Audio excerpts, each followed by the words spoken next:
Malacanang says it would be more appropriate for the impeachment court and not the president to issue any subpoena for Vice President Sara Duterte's tax records. And to help us better understand all these matters and other issues surrounding the case, we are joined by former BIR Commissioner Kim Henares.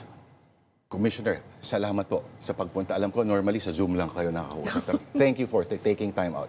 Yeah. Thank you for inviting me. Opo, mas interesting yung pinag-uusapan namin away from the camera. Bago tayo nag-start, Commissioner, okay, nagulat ba kayo ng pinayagan ng presiding officer? O so far, dalawa na kasi tayong impeachment na proseso, lahat pinayagan naman, almost same thing. Actually, yung presiding, hindi ako conforme yung pag-subpoena sa AMLC, sa Anti-Money Laundering Council. Kasi maliwanag ho sa batas ng Anti-Money Laundering Council na lahat na information nila is confidential. At walang exception ho yan. In fact, pag naglabas ka ng information, may fine, may imprisonment pa yan. No? So, para sa akin, yung pagsupina ng AMLC, although wala naman problema, isusupina siya, pero na AMLC, hindi siya pwede mag-testify. Kasi yun ang maliwanag sa batas nila. Tsaka secondly, hindi na naman kailangan yung testimony ng AMLC kasi nasupina mo na lahat ng bank record. So, yun na yung information na gusto mong hanapin sa AMLC, nandun na sa bank record. So, para sa akin, dapat hindi mo na isinipina si AMLC kasi it taints the testimony. No? So, it makes the whole thing more tainted. Whereas kung diretso ka sa bangko lang, maliwanag may exception yun eh. So, pwede ho siya mag-present. Saka lahat na information na gusto mo, nandoon na naman ho. Saka yun hong headline nyo, na sabi ni Malacanang na hindi naman kailangan si President. Yun ang impression ko na... Maraming ganong legal opinion sa hindi na kailangan. Pwede, court mismo pwede siyang mag-preside. Pwede niyang sabihin na i-open to. Hindi. Sorry, na pala. Okay, go. Kasi, maski impeachment court under pa rin siya sa batas ng Pilipinas. So, kailangan sumunod ka dun sa batas. So, tama na ang impeachment court, isusupina siya. Ngayon, ang next step sa commissioner is, kung gusto niyang ibigay yung return, humingi ho siya ng permiso sa presidente. Kung hindi ho bibigyan ng permiso ng presidente, hindi ho siya pwede magbigay ng mga dokumento. Hindi siya pwedeng on her own volition. No, because the law is very clear that you have to have the authority of the president. Medyo, that would always put the president in a bind. Kasi parang, at one point, sabihin, parang inakikialam siya eh. Hindi, pero ang presumption niyo ho kasi, yung return niya, meron kayong makikita. Sa bagay. As of now, wala pa naman ho yung presumption, di ba? So, gusto ho lang malaman ng lahat na tao, ano ba ho yung nire-report nyo. So, as far as you are concerned, you don't know what hindi naman ibig sabihin, magbinigyan mo ng authority na it May will makakita agad. Or malay nyo, baka yung return na yan is ang laki nung nire-report niya na justify ho yung lahat ng sinasabi nilang, di ba? Ay, may tatanong ako tungkol dyan mamaya. Okay, pero sinasabi ninyo lagi na tayo na lang yung last two countries sa buong mundo na may bank secrecy law. May bank secrecy law. Pero ano ho ba yung wisdom behind yung mga dollar accounts ay hindi raw pwedeng galawin ng kahit sino? Alam nyo, yung bank secrecy sa dollar account, in-implement ho yun, yung panahon na meron pa ho tayong panaginip na maging financial center sa Asia. Pero sa totoo lang, gising na tayong lahat at hindi na ho mangyayari yan. So, yung batas na yan is passé na ho. No? So, yung panahon na yan, gusto natin umakit ng mga deposit na foreign currency sa Pilipinas at sinasabi natin, pag dinala nyo dito, protektado ho yan. Yun ho yung dahilan. Pero, wala naman tayong pag-asa maging financial center ng Asia. nakuha na yan ng Hong Kong at Singapore.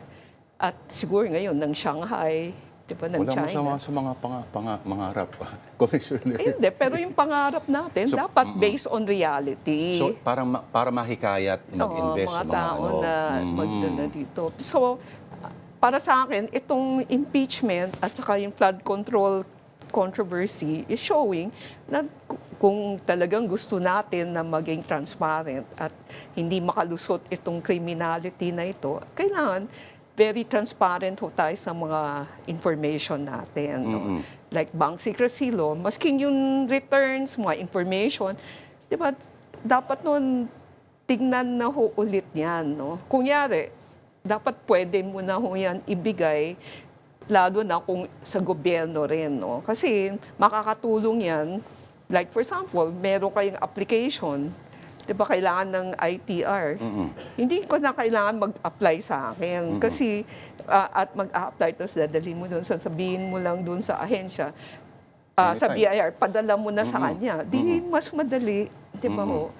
So, kailangan ho, pag-isipan na rin ho natin na baguhin ito. Pero, Commissioner Kim, curious, ano yung isang bansa pa na may bank secrecy law? Lebanon. Wow. We're in good company. Yeah. Teka, pinaprocess ko pa yun. Lebanon, ha? Yeah. May Ay, war pa sila. Oo nga eh. No, di ba? Pustahan. Mag-move on yan at tayo na lang magkakaroon ng huli. So, parang tayo rin yung walang divorce. Talagang advanced talaga ang Pilipinas at talagang unique talaga in many, many ways. Pero, Commissioner, yung sinasabi nila na nakitaan ng pag-movements, ano? Hindi naman yung mga gumagalaw ng mga malalaking amounts. Walang judgment. Pero ano ba normally ang indikasyon ng paggalaw ng mga pera sa isang account? Alam nyo, depende ho, ano ba relative yung malaking amount eh, di ba? Billions, kunyari. Billions. Kunyari, kung ang bank account mo normally, ang ending is a few million lang, pag billions yung pumapasok ng ganyan, yun may suspicion ka na may criminality na nangyayari. Or ginagawa kang dummy, di ba? Actually, ngayon may bagong batas tayo, no, na kunyari may account kayo, tapos pinapagamit nyo sa mga tao na mag-deposit doon at this is part of a crime, kasama kayo doon. Yan ho ngayon yung batas, no? At ang BSP, pwede niyang tingnan yung account at i-freeze ho yan. So, ang tawag doon sa batas na yan is a FASA law. Ay, yung FASA.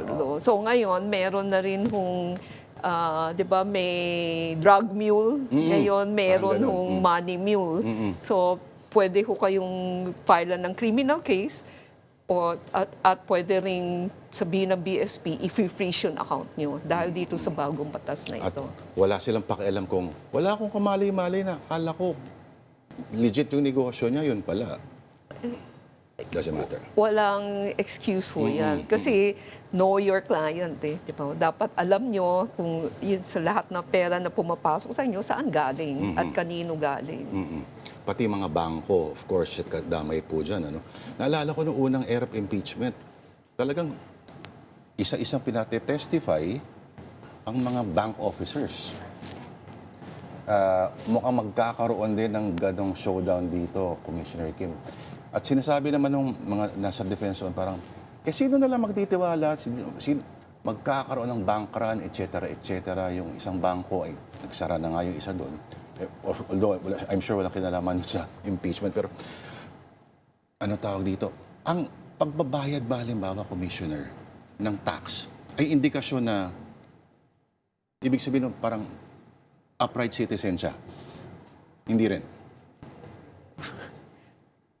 Hindi porke nagbabayad ho ang isang taon ng tax, tama ho yung binabayad niya. Papa. Hindi rin porke malaki yung binabayad niya, tama ho yung ginagawa niya. Kasi maaring malaki na nga ho yung binabayad niya, pero dapat mas malaki pa doon ang kailangan niyang bayaran. No? So, hindi ho kayo pwede ng judgment na legitimate siya, okay siya, just because nagbabayad siya ng buwis. Yun.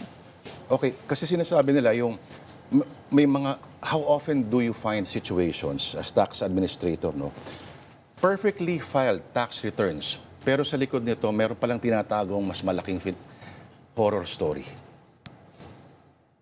Oh, like for example, ho, 'di ba, yung issue ng dating the previous commissioner Landis, 'di ba? Meron siyang pinapailan ng kaso na yung may nagdinegosyo, naka-register siya, meron siyang mga resibo, pero ang negosyo lang niya is nagbebenta siya ng resibo. Okay. Pero wala siya talagang transaction. So mga negosyante naman, kasi gusto niya tumaas sa expense niya, bumibili siya ng resibo dito, no? At dinideduct niya yung full amount. So kunyari, 100 million yung resibo binili niya, babayaran lang niya ng 1 million, tapos yung 100 million madideduct niya. So, pag tinignan mo, parang legitimate, pero wala talagang negosyo behind it. So, yun ho yung problema. So, meron kayong malalaking kumpanya na supposedly nagbabayad daw ng tama, pero bumibili sila ng resibo na walang transaction behind. Kasi yung resibo, legitimate. Pero na sinasabi natin may fake transaction kasi walang negosyo nangyari. At ito naman ho nagbenta sa kanya, hindi rin niya nire-report, no? Pero pwedeng taksan yon. Oh, pag nahuli mo Yung yan, resibo mismo. nahuli mo yan, no? So, dito sa kabila, hindi mo na siya pwedeng i-allow yun as an expense. Dito sa kabila, hahabulin mo as income, no? Yun. Ang weird doon, ano? Pero, papipiliin ka kaya, kung ikaw yung customer, anong gusto mong gastos mo ngayon? Yung menu of expenses, kunyari. O wala, in general lang yan, parang halo-halo na yung mga expenses na yun. Sa resibo. Halo-halo yung expenses na yan. Kasi ito yung indicia kung paano rin nahuli, no? Kunyari, ikaw nasa restaurant. Diba? So, yung maresibo. Yeah. Pero ito, ang negosyo niya, let's say, is steel. Nasa restaurant ka, tapos yung resibo mo is GI pipe. So, saan mo, hindi siya, o kaya nasa restaurant ka, tapos ang resibo nitong kabila, sabihin natin, kotse. Diba? Paano pag, varied yung kanyang mga business, Hindi, pero ikaw, yung bumibili ng Sabagay. resibo, yung okay. resibo mo, hindi, diba? O kaya, so may steel. So sasabihin mo, ginagamit ko naman, mag-i-inventaryo tayo na saan na yung steel na yan. At saka inventaryo rin, nagbenta ka, ginamit mo yung pakita mo na ginamit mo. Commissioner, nasa eksena po kayo at one point sa corona impeachment, ano? Looking back, ano yung mga leksyon na ang mga prosecutor ngayon ay dapat malaman and which mistakes they should avoid repeating, kumbaga? Well, I cannot say mistakes or what, no? But for me, because I'm a lawyer, and for me, I just think everyone should follow the law, especially since the prosecutor are congressmen who drafted the law. And the senator judges are senator, and they were the one who drafted the law. So they should be following what the law says, and they should not be above the law, no? Because di ba?